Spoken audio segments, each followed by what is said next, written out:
I'm Rose. Welcome to the Money School. This week, I want to talk about insurance. Among all the financial products out there, it seems like it is only life insurance that is promoted very heavily to consumers. There are so many insurance agents who are quite active in selling life insurance policies. Have you ever bought something you never really planned on getting, but purchased simply because someone sold it to you? For example, scrumptious food posted on Viber groups, clothes during payday sale, an air fryer or instant pot. Marketing really works, and this is true also with life insurance. A lot of people end up buying insurance policies just because their relative or friend is an insurance agent and sold them a policy or two, but they never really understood what insurance is all about or what it's really for. So let's go back to the absolute basics. If I were an insurance agent, I would start with explaining this. What is insurance? Insurance is basically shared risk. People live their lives every day and encounter risk in different forms. Just think of the risk you take in your daily activities. When you wake up and take a shower, you risk slipping on the tiles and getting injured. When you get in your car, you risk bumping or getting bumped by another vehicle. When you work in an office located in a tall building, you risk not being able to evacuate in time in case there's an earthquake or a fire. A lot of these events rarely occur. There is a good chance that they will not actually happen to you. But what if they do happen? You will then experience loss: physical loss, emotional loss, financial loss. Insurance companies seek to help cushion that last loss, financial loss. If you get into a bad car accident, you can end up in the hospital, needing months to recover, with a totally wrecked car to boot. The financial loss that comes with these unfortunate events can be devastating, especially to young people just beginning to build their nest eggs. And so insurance companies offer products that aim to help you manage your risks in life, so that if something bad happens, you will not be all alone in paying for damages. You pay the companies a fee called the insurance premium, so that if certain costly events take place, they will cover some or all of the expenses involved. There's a risk you will get sick. Medical insurance will help you pay for hospital bills when you get sick. There's a risk you will get in a car crash. Car insurance will cover car repairs if you get in an accident. There's a risk your house will catch fire. Fire insurance will help you rebuild your house if you lose it in a fire.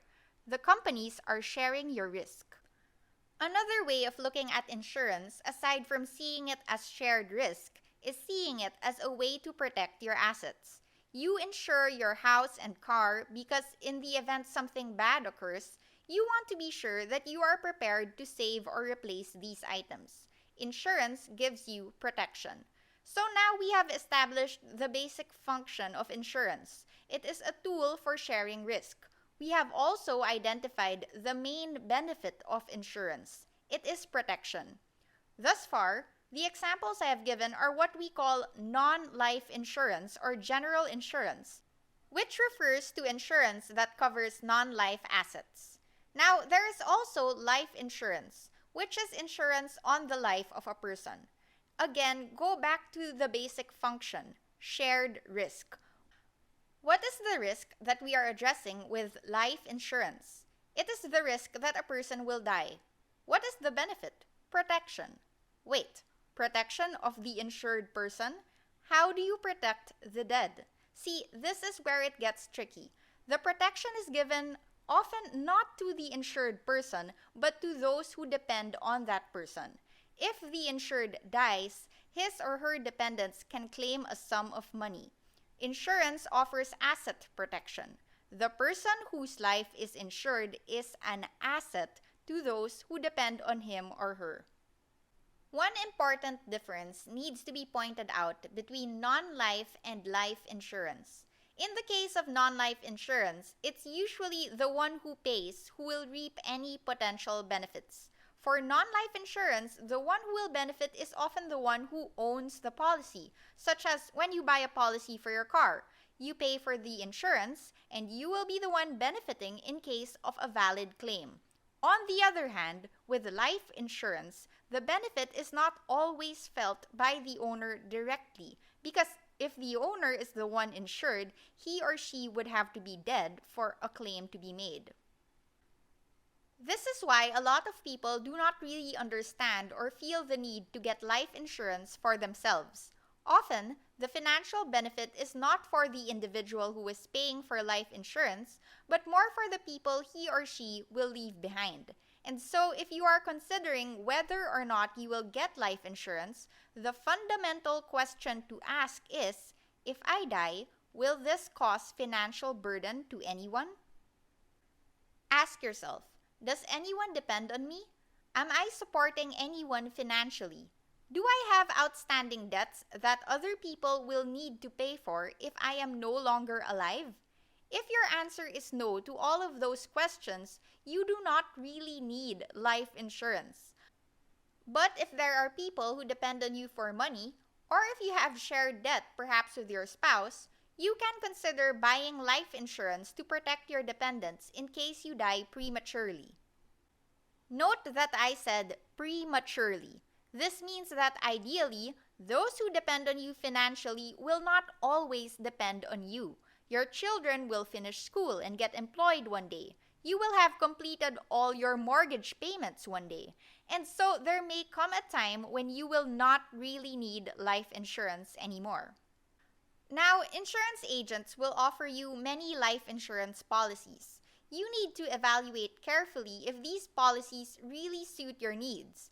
Once you have identified that you indeed require life insurance, you can calculate with the help of your agent how much your beneficiaries will need to survive without you and adjust this amount to suit what you can afford to pay as well, based on your income. There are many different types of life insurance out there, but I'll just identify three main types widely available on the market. First, there's whole life insurance, which covers the insured for his or her entire life. Whether he or she dies at 69 or 99, the policy will be in force, and beneficiaries will be able to make a claim. While this offers the most protection, it is also the most expensive. Second, there's term life insurance, which covers the insured for a specific term, such as 10 years or 20 years. For example, I can purchase a 20-year coverage for myself, thinking that 20 years from now, my son will have graduated, will be gainfully employed, and can fend for himself if I were to die after that period. Term life insurance is usually cheaper than other options. Third, there's Variable Universal Life Insurance, or VUL, which is quite popular here. It is basically life insurance with an investment component.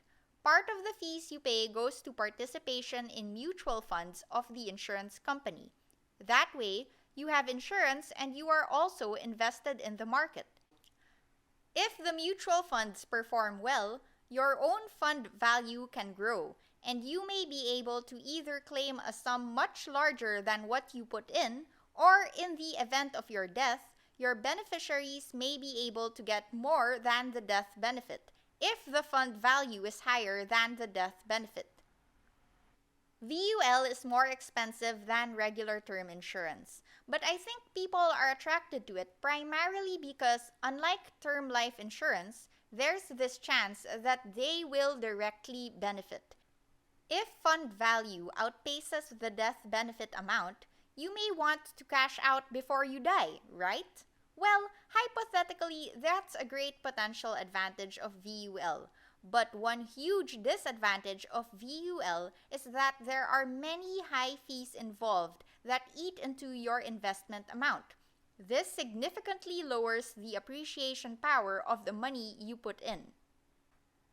I think that VUL policies are okay to have if you just want your insurance plan to have some market exposure. But I want you to keep in mind that the earning potential of VUL as an investment is not that high compared to directly investing in UITFs or index funds with your bank. In other words, if you get a VUL, I would strongly advise that you still get separate investments. For many people, whole life insurance is just out of their budget. and so it would boil down to either term insurance or VUL. As I just mentioned, you could go with VUL, but it's best to still have investments apart from your VUL policy. Another option would be to get term insurance and invest the rest of your money. They call this BTID, which stands for Buy Term, Invest the Difference. When we say the difference, that's the difference between term insurance and more expensive insurance such as VUL or whole life.